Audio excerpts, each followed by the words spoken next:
Welcome to the Made for Agriculture podcast. Today's host is Adam Jones. All right, folks. Well, welcome to another episode of the Made for Agriculture podcast. My name is Adam Jones. We've got our team of regional agronomists on this morning. Got another In-Season Insights podcast episode here.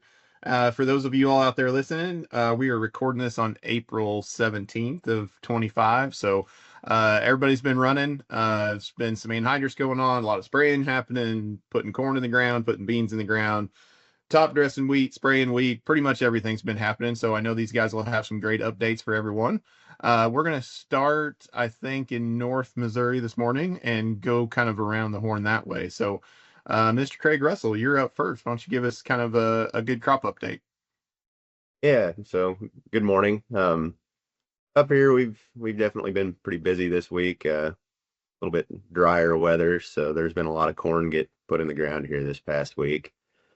With that being said, there's some places where it's been a little bit challenging even to get that corn in good moisture at 2 inches. So just kind of a watch out for a lot of guys there. I know we've got some cooler rain coming in here over the weekend, so I think there's a lot of folks that are going to be trying to kind of shut down planting here as we kind of finish out the week. So with highs being in the mid 50s and such, just to kind of avoid any issues there. A lot of spraying happening. I know we've kind of talked about that here in previous weeks.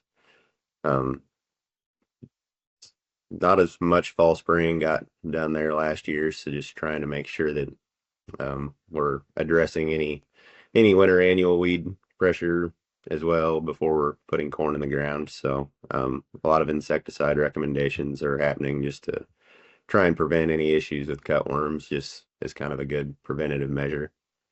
Soybeans are getting put in the ground as well, so just making sure we're using good seed treatments and everything ahead of that. And I know there's it seems like with soybeans, there's a lot of times that we kind of plant and having the flexibility that we do with a lot of our enlist herbicides and glufosinate, kind of try and just come back and get those later.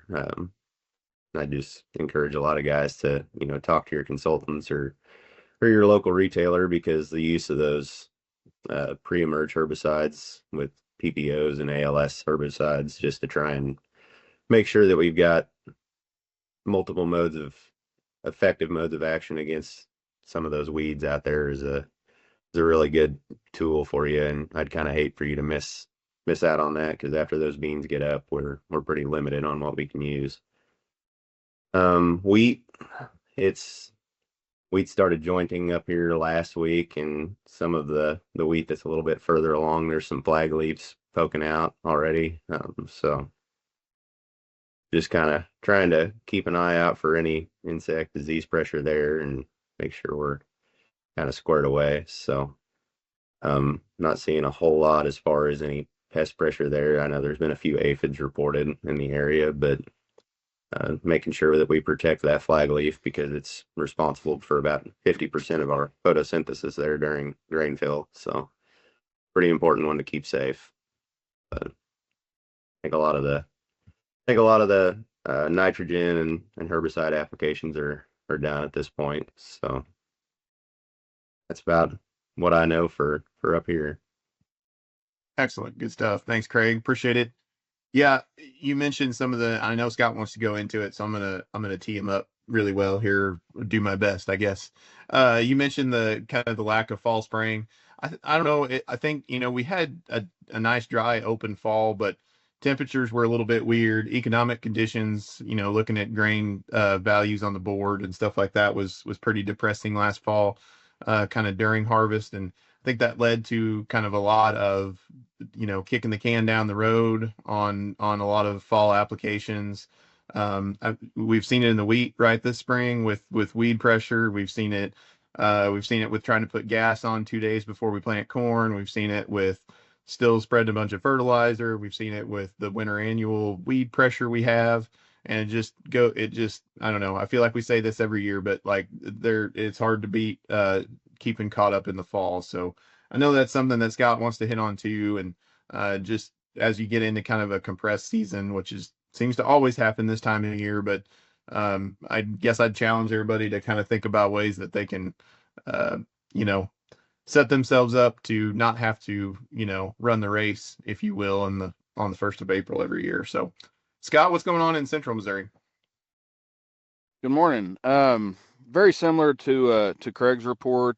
We've got a little bit of corn and some beans out of the ground over on the extreme western end of Central, and really more even the southwestern side. For the most part, really do not have a lot of crop out of the ground, but a lot of it's went in the ground here in the last few days. Just been a real, just really picked up in the last just starting Monday. We're following planters right now, checking depth and doing some of those kind of things. And I guess to the cover or to the just the heavy cover we're finding. I was out with a couple members of my team yesterday, Taylor and Molly over around Boonville, and we were just out looking behind some planters, depth and such.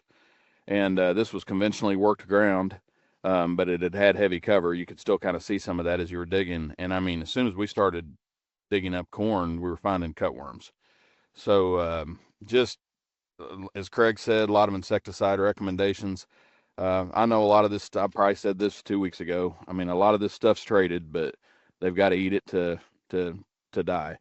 And if you've got enough pressure out there, they can cause a lot of problems. And we've spent a pile of money on getting these planters set up to where we're shooting for picket fence stands, and then to watch a caterpillar go down the row, wondering how many he's going to eat. I'd have an insecticide out there. I don't like slinging insecticide just because we're making a pass, but I think this one is very justified, particularly if you had heavy cover and the moths just love to lay eggs and that stuff. That's what they look for. So I would, if it was mine, I'd definitely have an insecticide going out with that. Either the burn, we always talk about the first pass for the corn, but I mean, doing it with the burn down as close as some of that's happening, I don't think would be a bad idea either. Take care of what's there, and a lot of times the moths won't even land in the field. So on the same note, we follow behind some fields that have been planted with beans, and then a lot of these are going into either a cover crop or again just winter annuals. And we are already finding slugs pretty easy. So that is concerning. Do not really have a great solution for that one. We get asked about it almost every year. There are some baits and some other things like that I do not have personal experience with. I did speak to a grower the other day that I value his opinion and does a lot of trials, and he felt like he's had some luck with one of them. So I'm gonna look into that and just check availability and cost. They're not cheap, but if we get into that kind of a situation, I'd like to have some kind of an option to maybe play with on at least some acres and see what we can get out of it. So something else to be watching for. Is we're spending a lot of our time in wheat right now just because we do not have crop up. As Craig said, I mean, it seemed like a lot of this wheat went from joining to a few flag leaves poking out just almost immediately. As Craig said, you got to protect that flag leaf, but that one right below it is responsible for a bunch too, and most of those are out. So at this point in time, we want to really just make sure that we're not doing anything to injure it. We don't want any broadcast UAN, anything like that. We want to take care of that flag leaf and the leaf below it particularly. And we're watching for disease. We're finding disease, but it's for the most part, it's in the lower canopy. I was out with down in the Missouri River bottoms outside of Ashland with Amariah Ferguson. She's on my team. I would have never found it. She found what we're pretty sure is rust out there. Until you put it underneath the lens, it still just looked like a little speck. But once you got it underneath there, boy, it looked like just leaf rust. So we shot some pictures off to the lab, and he was kind of thinking the same thing. We didn't take any in yet. We're just going to kind of watch it. But Jesse, you're the one that kind of put us onto that, because I think you wrote about it last week in your article that you'd found a little bit. that stuff got pushed so far south this year. I mean, it always has to move up from the south. But I mean, when we had snow in New Orleans and, along the beaches and everything like that, they had some real weather down there. But what's notable about this is that it has made it up here. So the right weather conditions, humidity, temperature, all that kind of stuff could make that an issue. But so we're just monitoring it, but it's pretty minor right now. We are sweeping all of our wheat. We're looking for insects. Boone County reported a significant trapping of true armyworm yesterday. So, I don't know that we're finding that yet, but as we start making our decisions on fungicide applications, excuse me, that will mainly be around for head scab. We want to see what we're dealing with there, so we can decide whether or not we need to add an insecticide at that time. So, other than that, we're spraying a bunch of alfalfa for weevil, and the only positive about this rain that's starting, I'm in Mexico right now, and it's just now starting to sprinkle, make its way over here. There may be a chance to sneak in and clean up some of those alfalfa fields when we're knocked out of other fields. Aside from that, I think that's what I got. Good stuff. Thanks, Scott. Appreciate the insight there. Well, you kind of called out Jesse, so we'll skip down there, if that's all right. Morning, Mr. Jesse, and kind of give us an update from the Delta. Morning, fellas. Yeah, we'll just start with wheat since Scott brought it up. Started seeing what I assume it's rust. I'm thinking it's stripe rust, and it kind of, I've never seen it over here. I seen it when I was in Southwest Missouri here. How many years ago was that, Shannon? 7 or 8 when I was over there now. So it's a first for me over here, but it sticks out, and it got worse this week. I don't want to say it's bad, but it's just like Scott said, it's something we're watching, and we're hoping we can make it to that head scab timing, so we don't have to make an extra pass. From what I'm seeing is the stuff we put fungicide on early seems to be doing better than the stuff we didn't. So that's something to keep in mind for next year for guys, especially no more than what it costs. It's good to add in with your herbicide early. Besides that, we're probably 10 days, 2 weeks away from heads emerging and starting those applications for head scab. That pretty well sews up wheat. We're just kind of in this lull area, just waiting to see what happens here. I had mentioned it last time we talked. I think last time we talked, it just started raining, and I ended up at my house with 14 inches over about a 5-day time frame. And I told y'all there'd been quite a bit of planting done, and it looks like 80% of that is going to have to be replanted, corn and beans both. Like I said, it wasn't out of the norm for us to plant that early. It's just when you get that much rain over 5 days, and then it's cloudy and cold for the 3 or 4 days after it, and you got 7, 8 days of saturated soils, you go from aerobic to anaerobic conditions, and it's just, yeah, well, there were some seedling diseases and all, but when you put all that together, it was just a train wreck. So it's just one of those years we're just dealing with. And the nice thing is we are early enough that it justifies replanting the iffy stand. But again, Scott mentioned rain. We're looking like we're supposed to get another round of rain here starting this weekend. They keep pushing it further north, so I'm kind of hopeful maybe we don't get as much, but time will tell. Just is what it is. We've kind of just pushed guys like, hey, just take care of what you need to plant the first time. Give it some time. Let's see what ends up happening. Give us more time to kind of analyze it, because we went from 80s to 50s back to 80s. We're going to be 50s here for a couple more days and be right back up to 80s. So it's been rough on some crops and trying to decide what to do. But for this week, it's been a good week. We dried out about Tuesday, and guys been running hard. Not a lot of sprayers running, which I brought up 2 weeks ago. It makes me nervous when I don't see it, but it just seems like it's part of it. And I listened to Eric Snodgrass here a week ago, and they said, as of this year, our wind's already 2 times as high as what any average is. So if you think it's windy, it's because it is.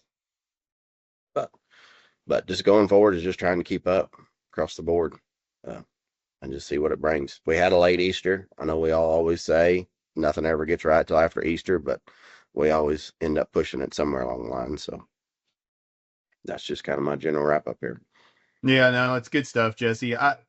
It's I think everybody in kind of central and north Missouri is looking at your replant situation from the boot heel and hoping we're not heading for one of those coming up here with whatever we end up out of these rains. We've had a lot of crop slammed in the ground, and it's hard not to go when it's finally fit. Conditions are finally right for a lot of guys.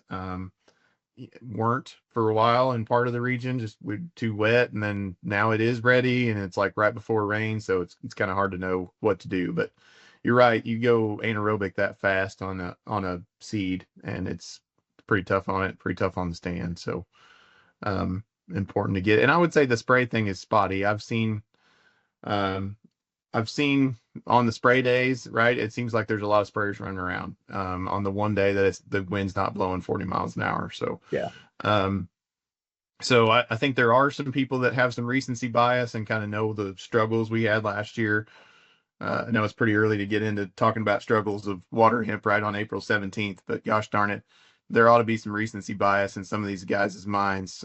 Certainly is in mine with what we went through last summer, and throwing a bunch of beans in the ground, letting them come up without getting the right herbicides on is going to lead us right back down that same path. Well, you mentioned it. This week I got pictures from Perryville of water hemp already coming up. Did you really? Yeah. That's not even like as super far south. No. So yeah, that's wild. It just doesn't seem like it's been warm enough, like even close yet. So crazy. Well, good stuff, Jesse. Appreciate it. Shannon, we saved the best for last, man. Well, That can be unfortunately, debatable. Well, we'll turn the record button off for that debate, but we'll let you go ahead with your update, Shannon. easy now, Jesse. No, I don't have anything, new to add to what's already been said. Wheat down here, that's really the crop right now we're getting ready to make the most decisions on. We do have some replant decisions to make, but wheats range anywhere from second node to flag leaf fully emerged. So we're kind of keeping an eye on this rust situation right now. We have yet to find anything, and there hasn't been any reported in the area. So looking at the weather, we're supposed to get cool again this weekend with this rain coming in, but then, like Jesse said, back up in the 80s. So we'll likely have heads poking out next week. And to be honest with you, with the weather, with the winds the way they are, even if we wanted to put a fungicide on, I don't know if we'd be able to make those applications just because of the wind blowing 40 miles an hour every day. So that's something we're keeping an eye on closely. We will for sure be doing that head scab application that Scott mentioned here probably the next 10 days. It'll be go time for that application. And then, yeah, then we'll be about wrapped up. But beans, those early beans that got planted, they're poking through. They were unaffected by the frost and really even the rain. You guys waited till that kind of first week of April before they started putting their beans in. The corn that got put in March, though, that's been the hot topic of what to do. That's actually what my last 2 days have been focused around is, do we replant? Do we not replant? Hey, we got another 3 inches of rain coming. We can plant now. Do we replant now if we can, or do we hold off? So that's what we've been going with. Seems like there's a window there that last week of March, like the 25th, the 28th, anything kind of planned in that time frame. It's just the stands are poor. We went through that cold, went through that wet, and they're just we're early, like Jesse said, we're early enough. It makes sense to replant it, get a good stand, good solid stand. We're not to the point yet where we're going to be satisfied with an iffy stand. We'll see what this weather does this weekend. They're calling for 3 inches here. Who knows if we're going to get it? We did get a little shower this morning. I was kind of surprised by. But that's really what it's come down to is, we're going to replant, but when? And it could be next week. It could be 2 weeks from now. It's hard to say.